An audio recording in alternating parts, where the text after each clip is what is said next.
Good morning students. भाई last video के अंदर हमने नोबल गैस को कंप्लीट कर लिया था, ठीक है। नोबल गैस हमारी कंप्लीट हो गई थी लास्ट वीडियो के अंदर, ठीक है। आज हम करेंगे आगे नाइट्रोजन के जो कंपाउंड रहते हैं वो वाले करेंगे, ठीक है। एक मिनट, इसको थोड़ा सा नाइट्रोजन के जो कंपाउंड रहते हैं ना वो वाले करेंगे हम। आगे करो क्या,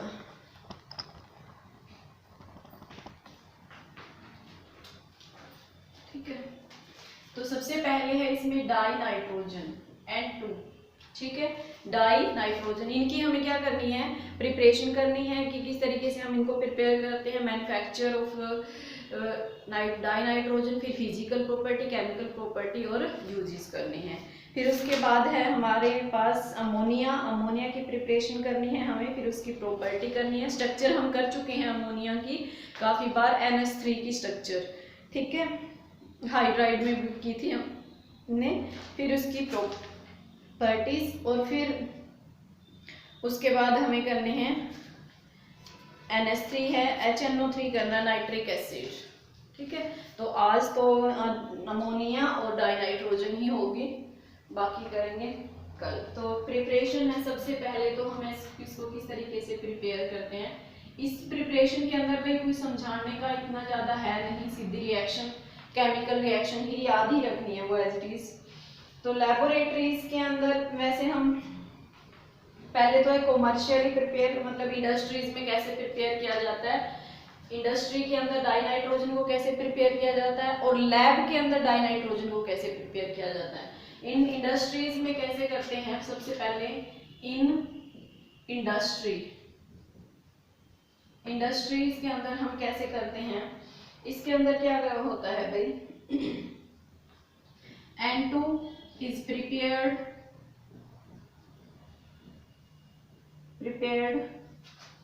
from air।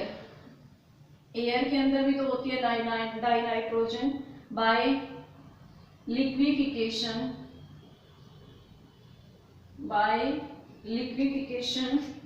And fractional distillation,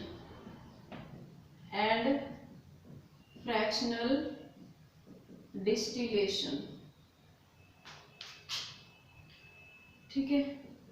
fractional distillation, जब मतलब क्या है, फ्रैक्शनल डिस्टिलेशन का मतलब क्या है कि जैसे एयर के अंदर ऑक्सीजन गैस भी है, बहुत सारी गैसेस है, नाइट्रोजन गैस लार्ज अमाउंट में, तो ये दो गैसेस होती हैं।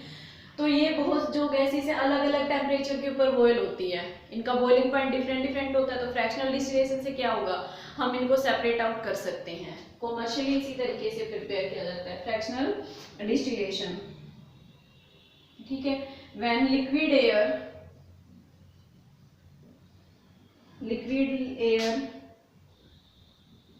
are allowed to distill nitrogen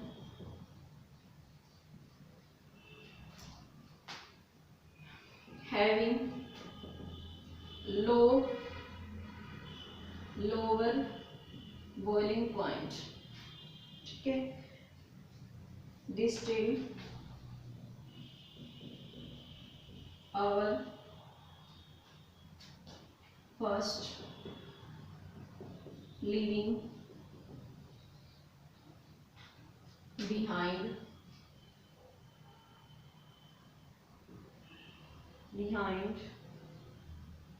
O2। मतलब क्या है कि अगर हम प्रिपेयर करते हैं, एयर को पहले लिक्विफाई करते हैं, फिर उसको डिस्टिल करते हैं ना, तो पहले जो ये डाई नाइट्रोजन है ये पहले लीव कर जाती है, और हमारा जो पीछे है नीचे ऑक्सीजन रह जाती है, ठीक है। And second is in laboratory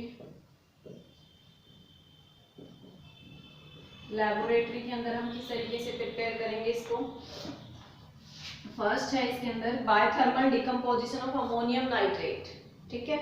ammonium nitrate का थर्मल डिकम्पोजिशन करना है, इसके लिए हम क्या करते हैं, NH4Cl, अमोनियम क्लोराइड की अमोनियम नाइट्रेट NH4NO2, ये होता है अमोनियम नाइट्रेट। ये है भाई अमोनियम क्लोराइड, ठीक है, और ये है हमारा अमोनियम नाइट्रेट, ठीक है, अमोनियम क्लोराइड एंड अमोनियम। इससे क्या बनता है हमारे पास NH4N2, सॉरी अमोनियम में सोडियम है, यहाँ पे सोडियम नाइट्रेट आएगा भाई, सोडियम नाइट्रेट, ठीक है। तो यहाँ पर ये अमोनियम नाइट्रेट बन जाता है NH4NO2 और प्लस में NaCl। फिर NH4NO2 का डिकम्पोजिशन करते हैं हम NH4NO2, इसको सिंपल हीट करेंगे और कुछ नहीं करेंगे। थर्मल डिकम्पोजिशन का मतलब क्या होता है कि उसको हम सीधा हीट कर रहे हैं और कुछ नहीं करते। Thermal decomposition N2 plus 2H2, ठीक है, ये बन जाता है। सेकंड है हमारे पास फॉर्म अमोनियम डाइक्रोमेट। वैसे पोटेशियम डाइक्रोमेट का फॉर्मूला क्या होता है, K2Cr2O7 होता है, ठीक है, बट अमोनियम डाइक्रोमेट का फॉर्मूला क्या हो जाएगा, NH4 2Cr2O7, ठीक है, Cr2O7। इससे सीधा बन जाता है, हीट करते हैं वैसे इसको, सीधा बन जाता है 4H2O प्लस Cr2O3, ठीक है। थर्ड प्रिपरेशन है हमारी by thermal decomposition of sodium and barium azide. Sodium azide, azide का फॉर्मूला क्या होता है, N3 होता है अजाइड, और एजो होता है N2, ठीक है। तो यहाँ पर सोडियम अजाइड 2NaN3, ठीक है, 2NaN3 से बन जाता है 2Na प्लस 3N2, ठीक है, 2N2 प्लस 3N2। तो ये है भाई प्रिपरेशन। इसके बाद हम करते हैं प्रॉपर्टीज। अगर बिल्कुल ही इजी पेपर देगा तो पूछ लेगा कि write down 2 preparation of die nitrogen, die nitrogen की 2 प्रिपरेशन लिखो, ठीक है। अदरवाइज वो क्या करता है भाई, जैसे ये रिएक्शन दे दी है तुम्हें, ये रिएक्शन सिर्फ इतने लिख देगा और उस रिएक्शन को आगे कंप्लीट करो, complete the following reaction, 4-5 reaction देगा और उन रिएक्शंस को तुम्हें पूरा करना है। इस तरीके से आती है रिएक्शंस। मैकेनिज्म कभी नहीं आता है इस टाइप की रिएक्शन का, तो वो रिएक्शन एज इट इज याद ही रखनी पड़ेगी तुम्हें, अभी इस लेवल पे तो याद ही रखनी पड़ती है।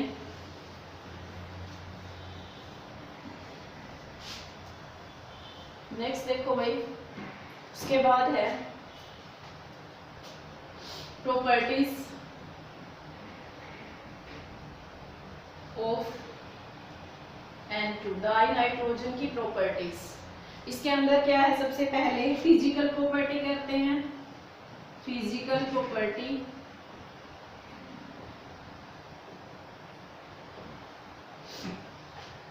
सबसे पहले first point, N2 is colourless, tasteless,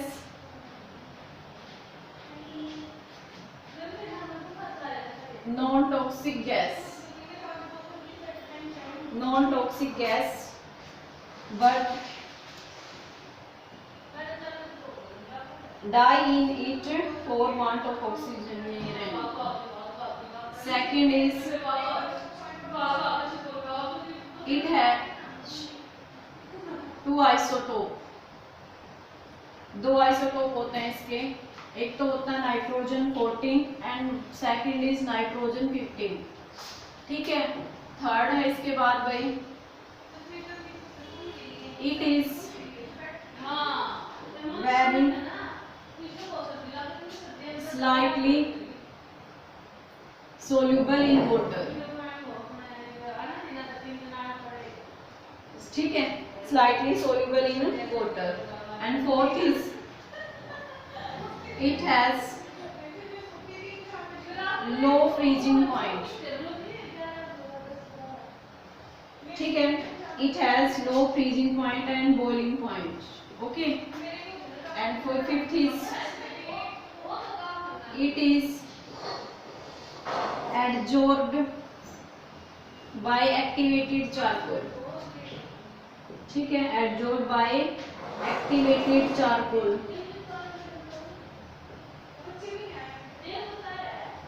ठीक है, एडजॉर्ब्ड बाय एक्टिवेटेड, 2 बार लिख दिया ये, activated charcoal. Next is chemical property.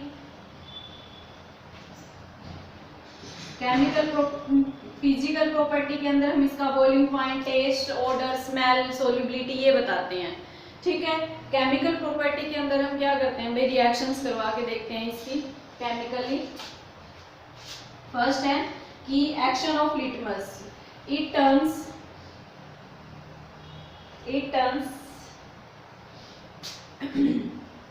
यहाँ पे इट इज न्यूट्रल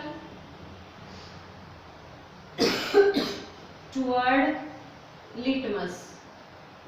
ये लिटमस के टुवर्ड न्यूट्रल होती है, मतलब ना तो ब्लू लिटमस को रेड में कन्वर्ट करती है और ना ही रेड को ब्लू के अंदर कन्वर्ट करती है, दोनों में कोई एक्सचेंज नहीं होता है, ठीक है, दोनों में कोई जैसी होती है। Second is reaction with metals. अगर हम इसकी मेटल के साथ रिएक्शन करवाते हैं, एक्टिव मेटल कौन सी होती है, सोडियम, लिथियम, सोडियम, पोटेशियम और मैग्नीशियम, बेरिलियम, जो ये मेटल है इनके साथ जब रिएक्शन करवाते हैं तो क्या बनता है, 6Li प्लस N2 से बन जाता है 2Li3N, ठीक है। Mg से करवाते हैं अगर यहाँ पर तो 3Mg प्लस N2 से बन जाएगा यहाँ पर Mg3N2, ठीक है। इस तरीके से कैल्शियम से करवाएंगे तो भी ऐसे ही बनेगा। अगर एल्यूमिनियम से करवाते हैं तो Al यहाँ पर आएगा 2Al प्लस N2, तो इससे बनता है 2Aln। ये जो फॉर्मूला बना है भाई ये वैलेंसी के अकॉर्डिंग बना है। जो सोडियम, जो नाइट्रोजन होता है इसकी वैलेंसी 3 होती है, लिथियम की 1 होती है, तो इसकी 3 है, इसकी 3 है, इसकी 1 है, तो इसलिए 3 और 1 बना है। इसकी 3 होती है, इसकी 2 होती है, तो 3 और 2 बना है यहाँ पर। इन दो, इसकी भी 3 होती है, एल्यूमिनियम की भी 3 होती है, 3 इलेक्ट्रॉन डोनेट करता है, ये 3 इलेक्ट्रॉन गेन करता है, तो दोनों की 3 है, तो इस वजह से 3 कैंसिल हो जाते हैं, इक्वल है तीनों दोनों की, तो 1 आ जाएगा दोनों में, ठीक है। तो वैलेंसी के अकॉर्डिंग करना है हमें। ये तो मेटल के साथ रिएक्शन करवाई थी, अगर हम करवाते हैं इसकी नॉन मेटल के साथ,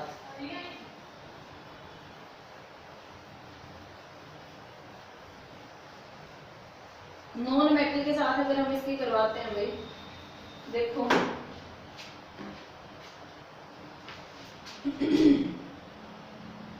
सेकंड, अगर हम इसकी करवाते हैं नॉन मेटल के साथ, action of non metal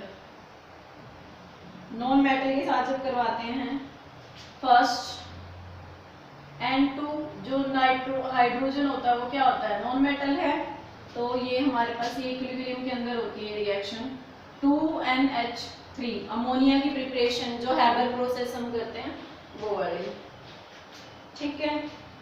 second is die oxygen के साथ अगर हम इसकी करवाते हैं, क्योंकि oxygen is also non metal, तो N2 प्लस O2 से बन जाएगा यहाँ पर 2NO, this is also in equilibrium. उसके बाद है अगर हम इसकी करवाते हैं कैल्शियम कार्बाइड के साथ, third is calcium carbide, CaCO2, calcium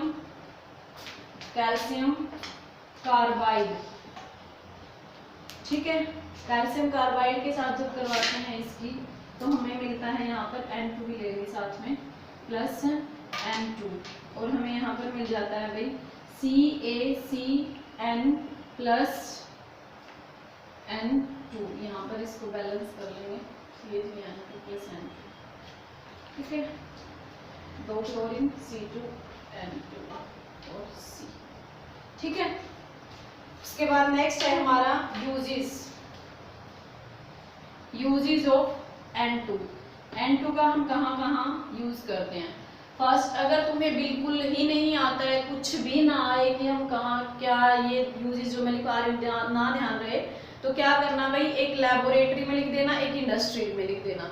बिल्कुल ही मैं तब बता रही हूँ कि 2 पॉइंट तब बिल्कुल ही कुछ ना आए, बिल्कुल ध्यान तब लिखने हैं ये 2 पॉइंट की इट इज यूज, सभी के लिए लिख देना क्योंकि सारे के सारे केमिकल्स इंडस्ट्रीज में भी यूज होते हैं और लेबोरेटरी में भी यूज होते हैं। तो लेबोरेटरी में और इंडस्ट्री में 2 पॉइंट तो आंख बंद करके लिख के आ जाना, ठीक है। It is used in manufacture of nitric acid.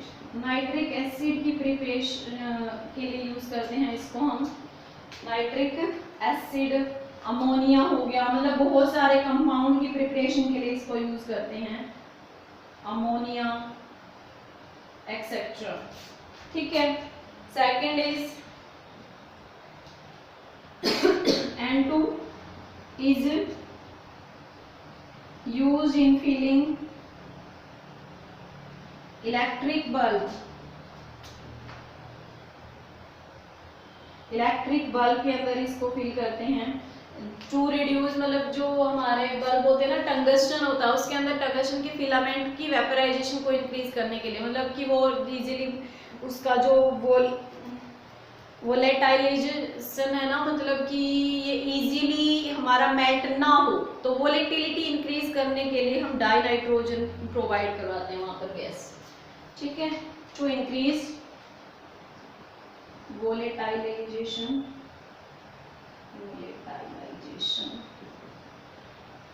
Of tungsten, ठीक है। Next is third, N2 is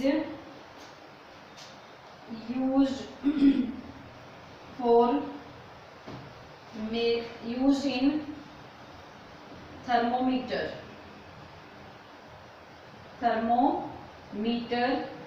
to measuring high temperature, ठीक है, हाई टेम्परेचर को मेजर करने के लिए यूज किया जाता है। Fourth is refrigerant, liquid N2 is used as refrigerant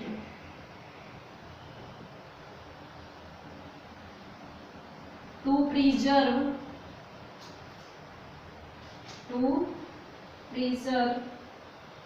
biological material, मतलब बायो में जो होते हैं ना, जो भी इकट्ठे होते हैं लैब, बायो वाली लैब के अंदर देखना बहुत सारी चीजें का कुछ रखा होता है लिक्विड के, लिक्विड के अंदर, तो वो लिक्विड नाइट्रोजन होता है जिसके अंदर उनको स्टोर करके रखते हैं, वो मतलब ऐसे ही एज इट इज रहते हैं, मरे हुए तो होते हैं वो, बट उनकी बॉडी खराब नहीं होती, ठीक है। To preserve biological article, food article, food items etcetera, ठीक है, आइटम एक्सेट्रा। तो ये भाई यूजेस हैं हमारे N2 के। तो N2 कंप्लीट हो गया है, उसके बाद हम करेंगे NH3। ये सारे एक तरह से मैंने इसी वजह से ये बाद में करवा रही हूँ क्योंकि ये मोस्टली रट्टाफिकेशन वाली चीजें है, समझने वाला इनमें इतना ज्यादा कुछ है नहीं, सारा रट्टा लगाने वाला है, एज इट इज याद रखना है, समझने वाला है नहीं, तो इस वजह से मैं ये बाद में करवा रही हूँ। थर्ड आ गई, उसके बाद नेक्स्ट कंपाउंड है हमारा नाइट्रोजन का अमोनिया। फर्स्ट प्रिपरेशन, वही preparation, property and uses. Preparation है सबसे पहले, first heating 2NH4Cl CaOH twice leg line से बन जाता है सीधा 2NH3 plus 2H2O plus CaCl2, ठीक है। यहाँ पर अगर हम इसको इसके साथ करते हैं, सेकेंड इज NH4Cl, अगर यहाँ पर मैं KOH ले लेती हूँ तो यहाँ पर बन जाएगा NH3 प्लस LH2O और HCl। यहाँ पर इसको 2 लेना पड़ेगा, बैलेंस कर ले, 1 2 H2O, ठीक है, बैलेंस है। And third is ALN plus 3H2O से बन जाएगा ALN aluminium hydroxide plus NH3, ठीक है।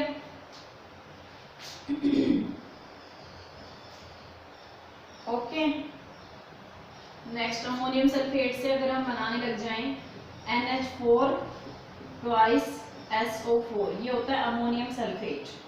इसकी KOH प्लस 2NaOH के साथ रिएक्शन करवाते हैं, यहाँ पर हमें मिलता है 2NH3 plus 2H2O plus Na2SO4, ठीक है।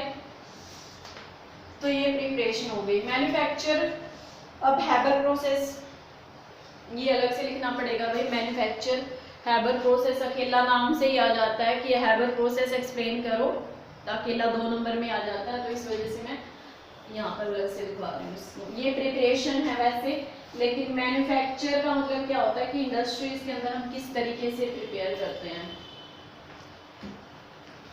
हैबर प्रोसेस,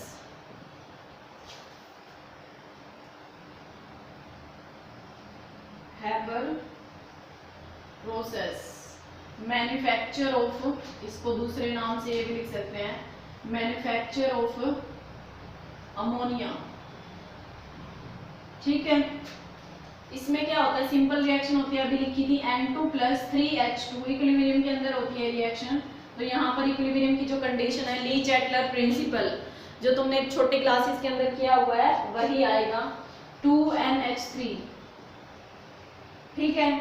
इसके अंदर हीट भी रिलीज होती है साथ में, डेल्टा H, ये क्या होता है, नेगेटिव आता है, इसका -92.4 किलो जूल पर मोल, मतलब ये कैसी है, एक्सोथर्मिक रिएक्शन है, ठीक है। This is exothermic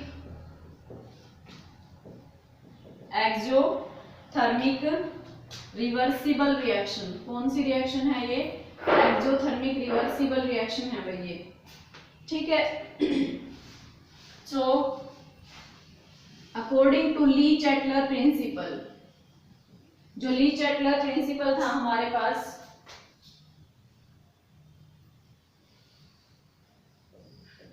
Lee Chatelier principle, Le Chatelier principle के अकॉर्डिंग जो फेवरेबल कंडीशन होगी, उसने ली चैटलर प्रिंसिपल के अकॉर्डिंग हमने इफेक्ट किया था कि effect of temperature, effect of pressure, effect of concentration and effect of catalyst, effect of volume, ये 3 4 5 इफेक्ट किए थे हमने कि किस तरीके से इफेक्ट होता है। ये जो 3 इफेक्ट है, टेम्परेचर, प्रेशर और कंसंट्रेशन, ये किसके अकॉर्डिंग डिसाइड करते हैं हम, ली चैटलर के अकॉर्डिंग। तो उन्होंने बताया था कि अगर हम इसको डिक्रीज करते हैं फिर इंक्रीज करते हैं तो इक्विलिब्रियम बैकवर्ड, इक्विलिब्रियम तो नहीं शिफ्ट होता, मतलब जो रिएक्शन है वो बैकवर्ड जाती है या फॉरवर्ड जाती है, वो हम डिसाइड करते हैं according to Le Chatelier principle.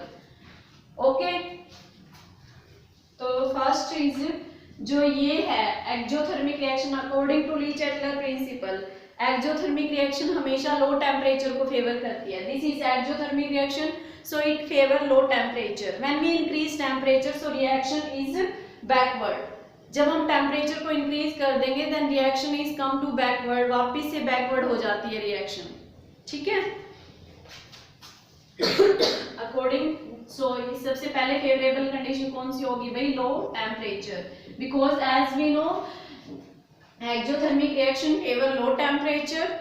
Okay, exothermic reaction temperature, low temperature को फेवर करते हैं। व्हेन वी इंक्रीज टेम्परेचर, जब हम टेम्परेचर को इंक्रीज करते हैं then reaction is going to backward, वापिस से बैकवर्ड शिफ्ट हो जाएगी रिएक्शन, क्योंकि ये रिएक्शन फॉरवर्ड अगर हमें करनी है तो टेम्परेचर लो पर ही करेंगे, उसमें पहले ही हीट निकल रही है ना।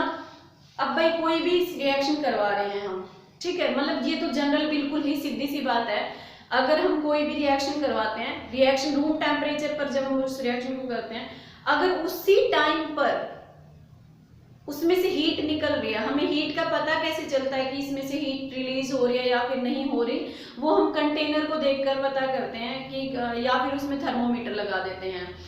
कंटेनर को देखते हैं हम कि टच करके देखते हैं, अगर वो गर्म फील होता है तो हमें इसका मतलब क्या है कि उस रिएक्शन की duration some amount of heat release हुई है। ठीक है, अगर हम क्या करते हैं, या फिर वहां पर थर्मोमीटर फिक्स कर देते हैं and then we measure temperature in thermometer reading. ठीक है, तो लो टेम्परेचर अब लिख देते हैं इसके अंदर। फॉरवर्ड रिएक्शन, या ये इक्विलिब्रियम के अंदर है तो फॉरवर्ड और बैकवर्ड दोनों तरफ जाएगी रिएक्शन, इस तरफ भी जा रही है और इस तरफ भी जा रही है। इक्विलिब्रियम में है तो दोनों तरफ ये रिएक्शन शिफ्ट होगी। Forward reaction is exothermic, forward direction में किस तरफ है, ये एक्सोथर्मिक है। Low temperature will favor, low temperature will favor formation of ammonia,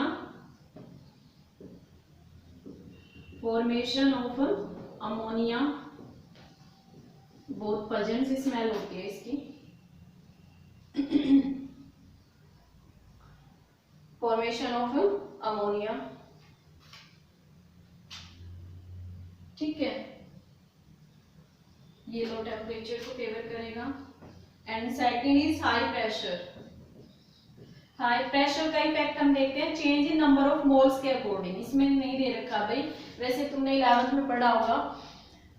change in number of moles, जो ये वाले हम देते हैं ना, जो ये आगे लिखे होता है, this is called, this is comparison with number of moles.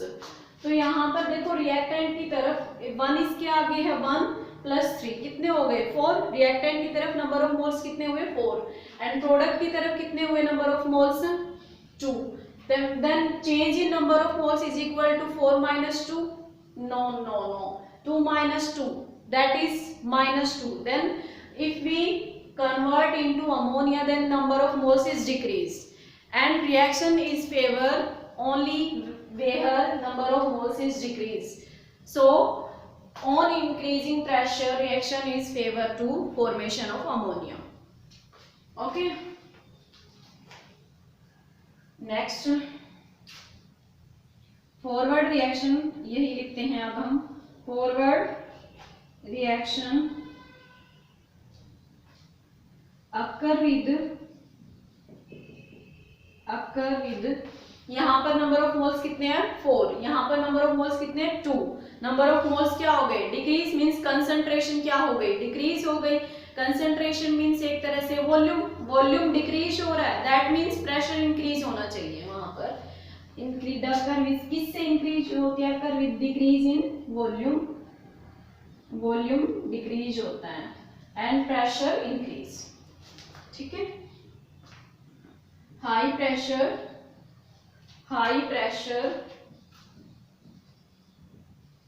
Favour formation of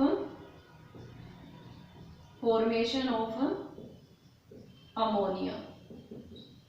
ठीक है, फॉर्मेशन ऑफ अमोनिया को फेवर करता है। Next is catalyst.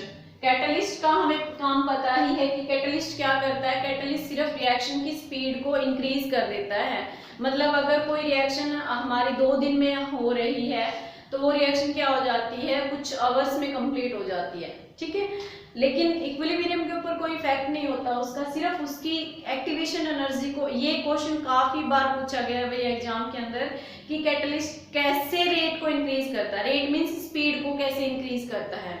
ठीक है, कैटलिस्ट स्पीड को किस तरीके से इंक्रीज करता है। एंड इसमें ऑप्शंस होते हैं, 4 ऑप्शन दिए होंगे तुम्हें। First is by decreasing activation energy, and second is by increasing concentration, and third is by increasing surface area, and fourth is none of these। ये लगा लो। तो इसमें से फर्स्ट वाला जो मैंने बताया था कि by decreasing activation energy, activation energy को कम करके कैटलिस्ट क्या करता है, रेट को इंक्रीज करता है। ठीक है, मतलब उनके पाथ को इजी कर देता है। ठीक है, इसके अंदर कैटलिस्ट कौन कौन से यूज किए जाते हैं भाई। catalyst in which in which iron oxide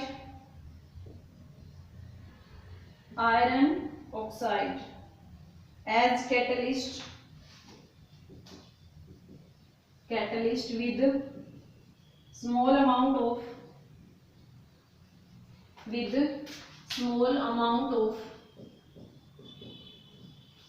K2O and Al2O3, ठीक है, Al2O3 and molybdenum MO is used। 1 marks में एक क्वेश्चन पूछा गया है मोलिब्डेनम, ये तो कंपटीशन एग्जाम में वैसे भी पूछ लेते हैं। हैबर प्रोसेस के अंदर एज ए कैटलिस्ट क्या यूज करते हैं, iron and promoter, which promoter is used, तो molybdenum is used as promoter.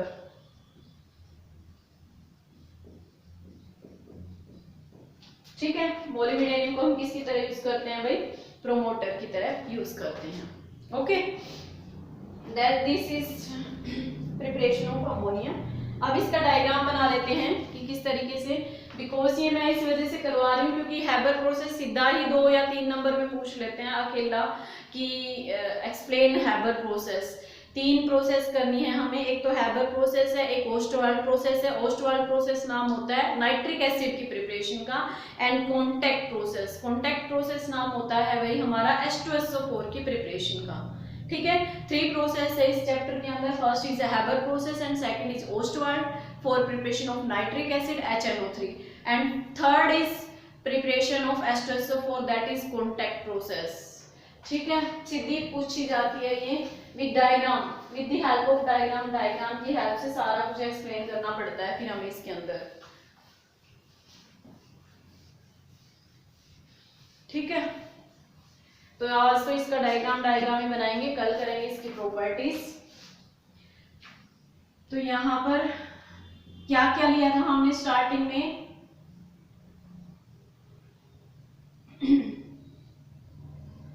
भाई मेरी मेरी ड्राइंग ऐसी ही है बेकार सी, सो इसीलिए थोड़ा सा कॉम्प्रोमाइज कर लेना।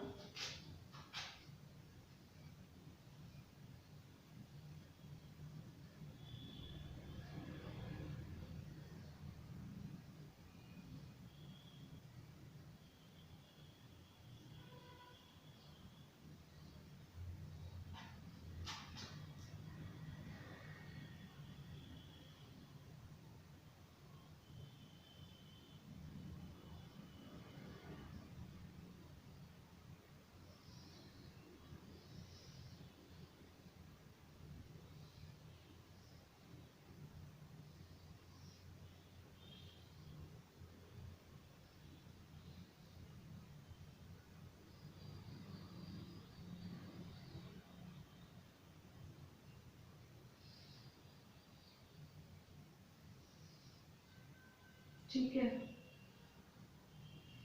ऐसे इंडस्ट्रीज के अंदर ऐसे पाइपें देखी होगी तुमने, इंडस्ट्रीज में तो होती हैं पाइप्स इस तरीके से।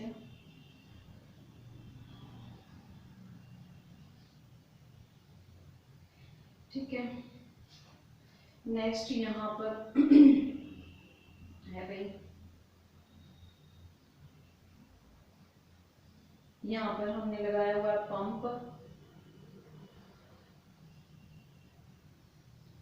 ठीक है, थोड़ा बड़ा बन गया ये।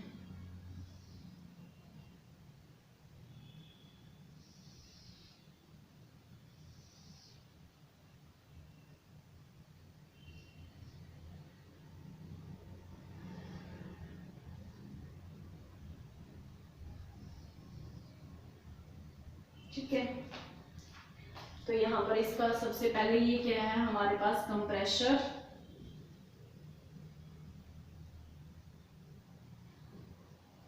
ठीक है, दिस इज पंप, और ये है हमारा कैटलिस्ट। यहाँ पर कैटलिस्ट प्रेजेंट है। कौन सा कैटलिस्ट लिया था हमने, आयरन ऑक्साइड प्लस क्या था, K2O प्लस Al2OL थ्राइस। कहाँ पर, कितने पर, एट 70 कैलोरी पर। यहाँ पर होते हैं N2 प्लस 3H2 से बन जाता है 2NH3, ठीक है। और यहाँ पर हमें मिल जाते हैं लिक्विड नाइट्रेट NH3, ठीक है। N2 प्लस H2, फिर तो यहाँ से ऐसे आते हैं, फिर ऐसे आते हैं,